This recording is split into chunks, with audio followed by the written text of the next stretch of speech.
Bismillahirrahmanirrahim. Assalamualaikum warahmatullahi wabarakatuh.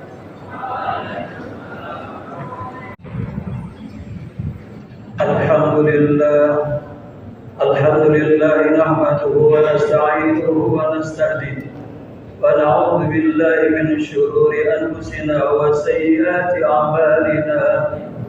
May yahdihillahu fala mudilla lahu wa may yudlilhu fala hadiya lahu. Asyhadu an la ilaha illallah wahdahu la syarika lahu وأشهد أن سيدنا ونبينا محمدا عبده ورسوله. اللهم صل وسلم وبارك وكرم وعظم على رسول الله سيدنا وحبيبنا وشفيعنا وقرة أعيننا ومولانا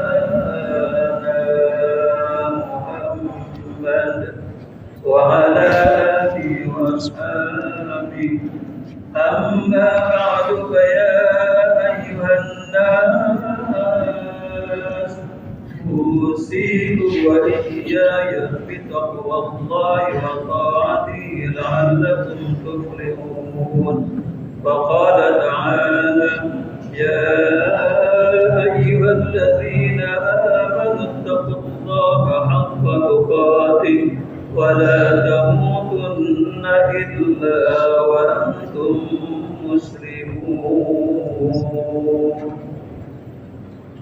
Ma'asyiral mu'minin, umat baginda Rasul Nabi Muhammad sallallahu alaihi wasallam, kalau insyaallah di hari yaumil qiyamah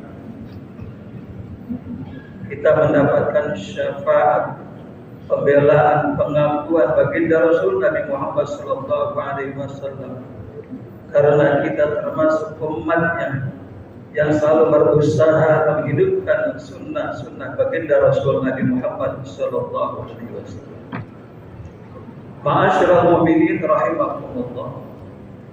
Sultanul Awliya Sayyidina Syekh Abdul Qadir Al-Jilani membagi tingkatan manusia kepada 4 bagian. Yang pertama, rajulun la lisana lahu wa la qalba wa huwa al-asil munafiq. Orang yang tidak mempunyai lidah dan orang yang tidak punya hati, itulah orang yang suka maksiat.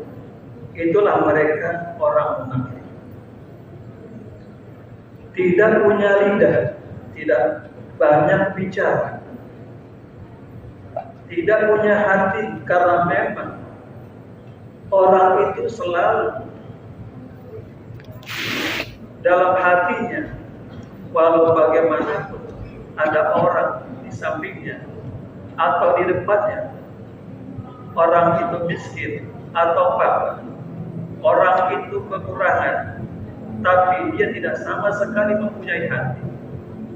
Atau ada orang yang pernah mendukungnya, tetapi dia tidak punya hati, bahkan dia jatuh hati. Itulah orang-orang yang suka maksiat. Dia tidak banyak berbicara, tetapi sayangnya dia juga tidak punya hati. Ini yang pertama. Yang kedua, rajulun lahu lisanun bila qalbin fayantiqu bil hikmati wa la ya'mal biha yad'un nasa ila Allah ta'ala wa yafirru bihi. Ada orang, kata Sultanul Awliya Sayyidina Syekh Abdul Qadir Al-Jilani, yang kedua, orang ini mempunyai lisan tapi tidak punya hati. Berbicara penuh dengan hikmah, berbicara penuh dengan nasihat, bahkan nasihatnya terkadang meneteskan air mata. Orang terpedaya, orang bahkan ikut-ikut nangis karena nasihat-nasihat. Tetapi yang berbicara itu sendiri la ya'malu biha, dia sendiri tidak beramal dengan apa yang dia nasihat. Yad'un nasa ilallahi ta'ala, mengajak orang untuk selalu kembali kepada Allah. Mari kita kembali kepada Allah. Mari kembali kepada ajaran Allah. Tetapi wabah jafirul min, dia sendiri jauh dari kedekatannya kepada Allah Subhanahu wa ta'ala. Ini yang kedua. Yang ketiga, rajulun lahu qalbun, rajulun lahu qalbun bila lisanin wa huwa mu'minun satarallahu ta'ala an khalqihi wa yubassiru bi uyubi nafsahu wa nawwarallahu qalbahu wa arafahu zawahira maqalatin nas wa syu'bi kalamin nas wa huwa waliyullah ta'ala mahfudun fi sitrillahi ta'ala. Ada orang yang Allah Subhanahu wa ta'ala, orang ini ditutup di tengah-tengah kalangan manusia. Orang ini tidak banyak orang tahu. Orang ini oleh Allah Subhanahu wa ta'ala diperlihatkan kekurangannya. Dia mengetahui kekurangan dirinya karena memang Allah Subhanahu wa ta'ala memperlihatkan kekurangan dirinya. Kemudian Allah Subhanahu wa ta'ala berikan cahaya dalam hatinya.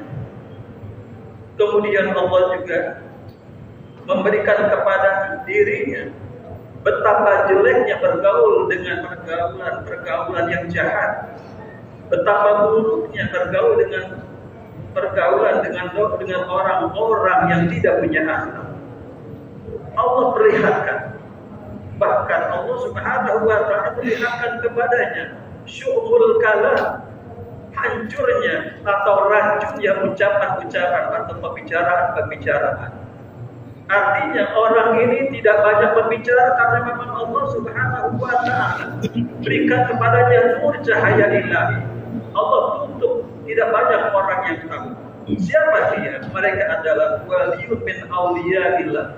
Mereka adalah para wali-wali Allah Subhanahu wa ta'ala. Mahfud, mereka itu di sisi Allah Subhanahu wa ta'ala terjaga. Yang keempat, rajulun ta'allama wa 'allama wa 'alim wa 'alima wa 'amila bihi wa huwa al-'alimu billahi ta'ala wa ayatihi ista'ala Allah ta'ala qalbahu wa ra'iba ilmihi wa syara'a sadrahu liqabulil ilmi. Yang keempat adalah golongan manusia yang selalu ingin belajar, selalu ingin belajar. Bahkan dengan ilmunya, setelah itu ia mau mengajar. Setelah mengajar dengan ilmunya, ia mengenal Allah Subhanahu wa ta'ala. Ketika ia mengenal Allah Subhanahu wa ta'ala dan tanda-tanda kebesaran Allah Subhanahu wa ta'ala, maka Allah Subhanahu wa ta'ala kemudian titipkan ilmu itu dalam hatinya. Maka orang-orang alim, orang-orang yang berilmu, orang-orang yang mau belajar menuntut ilmu itu adalah pilihan-pilihan Allah. Manusia itu hanya terbagi dua, orang yang mau belajar dan orang yang mau belajar, mau mengajar. Al-alim wal muta'allim. Di dunia ini hanya ada dua manusia, yang mau belajar, al-muta'allim. Yang kedua, al-alim, orang yang mau mengajar. Dalam hati mereka Allah Subhanahu wa ta'ala titipkan ilmunya Allah. Makanya sungguh sangat beruntung mereka yang masih mau Allah titipkan ilmu Allah, mau mengajar dan masih mau belajar. Bersyukurlah kepada Allah Subhanahu wa ta'ala bahwa Allah memberikan kepada kita masih ada kesempatan belajar dan mau mengajar. Karena dengan ilmu itu kita tahu besaran Allah, kemudian dengan ilmu itu kita tahu ayat-ayat tanda-tanda kebesaran Allah Subhanahu wa ta'ala. Kemudian Allah Subhanahu wa ta'ala, kalau demikian syarah sadrahu liqabulil ilmi. Orang yang mau belajar dan orang yang mau mengajar, Allah terangkan hatinya untuk mendapatkan ilmu. Inilah kata Imam Kata Sultan Al-Auliya Sayyidina Syekh Abdul Qadir Al-Jilani, yang keempat inilah sebagai pelajar, sebagai guru yang harus kita perhatikan, karena memang ini adalah bagian dari kita belajar dan mengajar, adalah bagian dari kehidupan yang tidak akan pernah terputuskan. Barakallahu li wa lakum bil Qur'anil azim wa nafa'ani wa iyyakum bima fihi minal ayati wa dzikril hakim wa taqabbal minni wa minkum tilawatahu innahu was-sami'ul 'alim wastaghfiruhu innahu huwal ghafurur rahim. اللهم صل على سيدنا